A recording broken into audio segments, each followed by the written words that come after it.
Hello, it's Big Cheds. I'm back with another chapter. My Battles with Cancer, a Patient and Caregiver's Candid Memoir. I published this book back in 2020, and I republished it last year with the audiobook coming out recently. I'm a cancer survivor. I was a patient, and I was a caregiver for my mother when she was diagnosed with cancer. And I want this book to be available to anybody, to everybody. And that's why I'm doing this here on my YouTube at Cheds Trading. I'm doing the whole book for free, one chapter at a time. I've also published two other books, Trading Wisdom and Trading Quotes. You can get all that stuff on Amazon as well, of course. And I'm Big Cheds on Twitter. Last time we did the chapter, Going to See Mom. And now we are doing the chapter. Did I start the healing process? Start the healing process. And here we go. Start the healing process.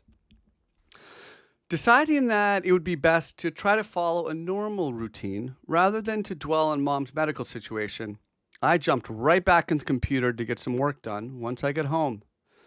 After dinner that evening, my wife and I decided to catch up on the day's events, and we turned on the news. Sitting there and watching TV, I found myself becoming distracted, unable to peel away from the morbid undercurrents of my thoughts about Mom. I just kept thinking about how crazy and out of control everything seemed to be, and I became increasingly overwhelmed by the fact that I was unsure of how to proceed. To get my wife's attention, I paused the TV and I remarked to her just how strange it felt to be going through all this as a caregiver after having been a patient for so long. Only recently had I started to recover emotionally from being a patient, and now this brand new role of a cancer caregiver had been foisted upon me. Attempting to find a silver lining, I told my wife that it was perhaps a gift that I had been able to fully heal up before this happened to Mom. And that way, I could be strong and ready to help her with her battle. My wife agreed, and we counted our blessings, reflecting that just a few months prior, I would not have been able to offer her anywhere near as much support as I could now. That, for sure, was a silver lining. I also expressed that everything about writing and editing this book while dealing with cancer had new meaning to me now.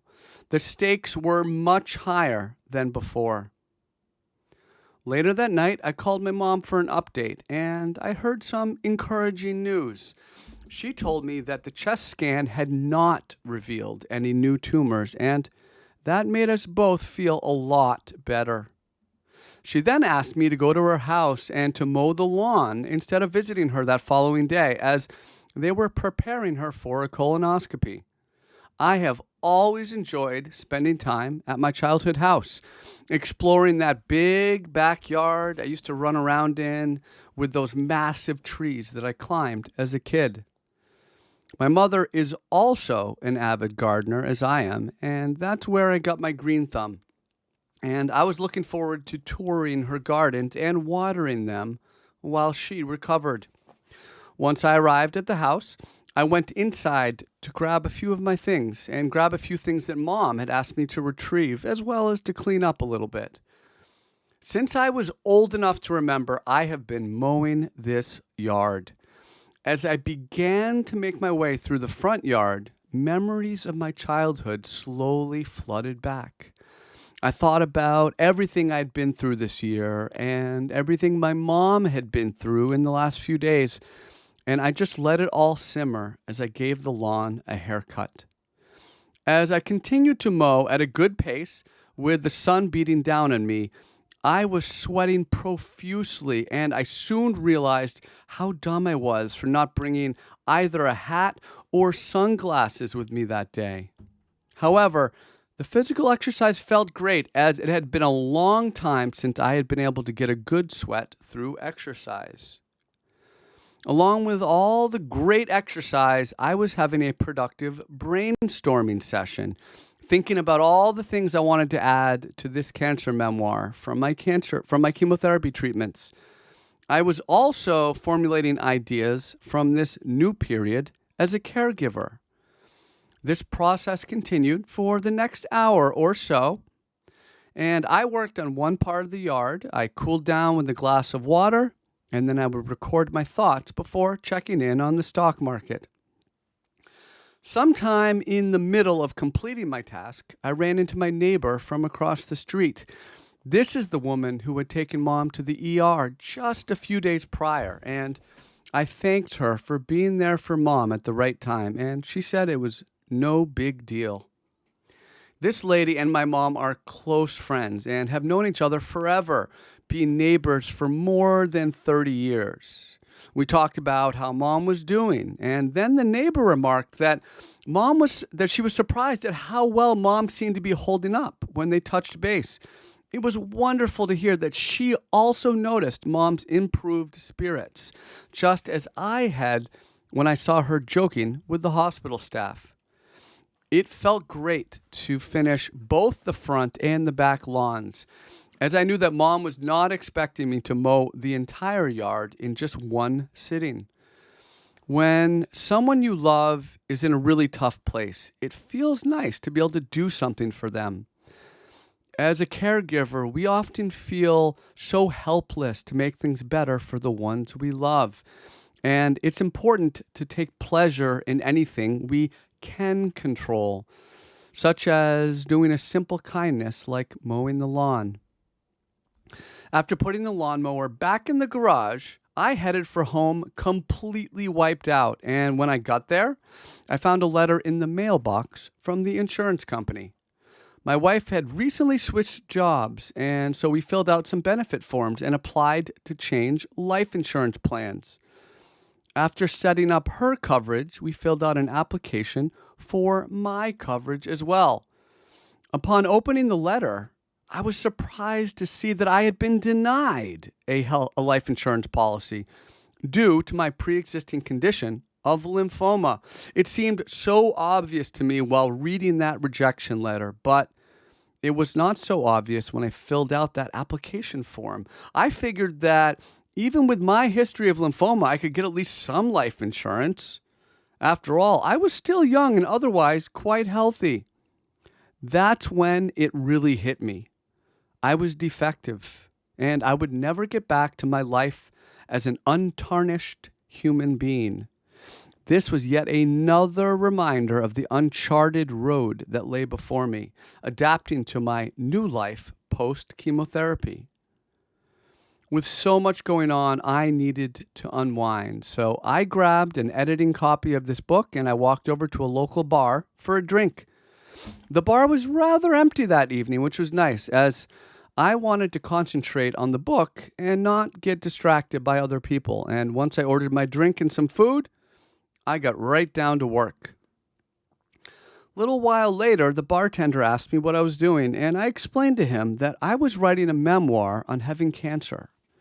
In a split second, his demeanor changed, and he then proceeded to tell me a story about his grandfather, a man who he was quite close to. He had found out about his cancer only 3 months before he passed away. The eyes of this kind-faced bartender told me just how hard it was for him and his family to go through that experience, and so I did my best to comfort him. Watching his grandfather suffer made this man appreciate life and encouraged him to make the most out of it. Hearing his story helped me to appreciate the impact that cancer has on others, and I thanked him for sharing such a difficult memory with me.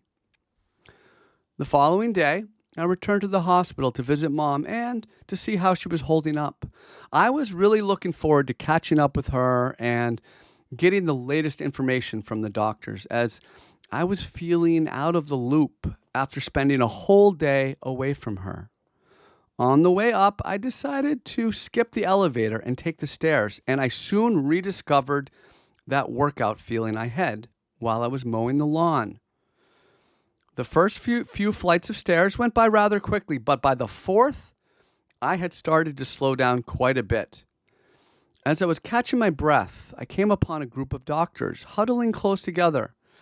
These white-coated medical professionals seemed to be brainstorming about the treatment of a particular patient. And though I worried how serious this patient's condition was, I did not want to intrude on their conversation. So I fought my way up to the fifth floor as my heart pounded out of my chest. As I continued on my way, each step I took was a reminder of how out of shape I was, how incomplete my knee surgery had been, and, in general, just how lazy and decadent I had become. After my last break on the 10th floor, the final floor seemed to come much faster, and with a strong sense of accomplishment, I swung open that large door leading out of the stairwell and onto the floor where my mom was recovering. She was in good spirits when I arrived, and I pulled up a chair so we could talk. Mom told me that the colonoscopy went well and that they were planning on surgery in 2 days' time to remove that tumor and the surrounding lymph nodes from her abdomen. Although they still had not performed a biopsy on the tumor itself, all the doctors who had seen her scans believed that Mom had cancer. My mother was still holding on to the hope that it was something else causing her all these problems. And to show some empathy, I relayed to her that I had gone through a similar experience when I was in the diagnostic leg of my journey. Before I had my scan results, I was still holding on to the hope that the lymph nodes were enlarged because they were responding to some virus in my body. Since the thought of having a potentially terminal disease like cancer was too much to bear, I had to envision some plausible theory other than this scary, unknown thing called cancer. Hoping to calm Mom down, I emphasized my belief that the first week would be the hardest part of her journey. My goal was to encourage her to stay strong while she was feeling vulnerable and out of sorts. Mom was in a strange place with strange people, and she had a strange object in her body. I told her that once we were able to define our enemy, then she would be on the path to recovery, and we would have specific treatment instructions from the doctor, more or less, until we knew exactly what we were dealing with. We would not be able to plan properly for the road ahead. And to remind Mom of the progress we had made thus far, I told her that just a few days ago we still had not done any tests, and I told her to stay strong while we went through this diagnostic phase. Now that things had started to settle down a little bit, I filled her in on my trip to her house, and I told her that I enjoyed being in that beautiful place while I mowed the lawn and watered her gardens, though for sure it was strange to be there without her. Mom was delighted when I told her about how our neighbor was impressed with her attitude during this ordeal, and upon hearing that news, her face became visibly brighter, and I could see that she was proud of herself, and that was a pleasure to see. My mother is a strong and tough person, and I knew that she was going to be just fine as soon as she had been given enough time to process that initial shock of going to the emergency room and discovering that tumor in her belly. A little bit after noon, I told Mom that I was going down to the cafeteria to grab something to eat, and since she was about to have surgery, there was no point in me bringing her back some food. At this moment, she was on a diet of chicken broth and Jell-O, so I thought that it would be inappropriate of me to enjoy a delicious meal in front of her. Despite that fact, she actually insisted that I eat in her company, so I went to grab some food and I returned about 20 minutes later. Mom sat there with a mischievous smile on her face as I dove into my meal. "Are you sure it's okay?" I asked her, and she nodded yes. And then something quite unexpected happened, and she asked if she could smell my food. Smell my food! Of course, I happily indulged her, and I handed over the salad, which by now was about halfway done. I watched her face and eyes as she breathed that culinary fragrance in through her nose. What a gift it must have been to her olfactory system, having been deprived for days of anything substantial. Her visceral reaction said it all. Her face reflected the experience of having just tasted the most delicious apple pie straight from the baker's oven. As strange as that was, I could totally understand what she was feeling and going through, and I could imagine that I might have asked for a similar boon had our roles been reversed. It was really nice to be able to relax with her, and I hoped that my calming energy could help her get back to feeling like herself again soon. She let me know that she was enjoying my company, and that made me feel wonderful. A phone call came in for Mom a little bit later, so I decided to stretch my legs and go for a walk. And as I was getting up to leave the room, a middle-aged woman passed by me, completely overwhelmed with grief, evidenced by her swollen cheeks and the tears flooding down her face. My first thought was that we were really lucky not to be dealing with something as horrible as whatever that woman's loved one was dealing with. Surely whatever Mom was fighting would be dealt with quickly, right?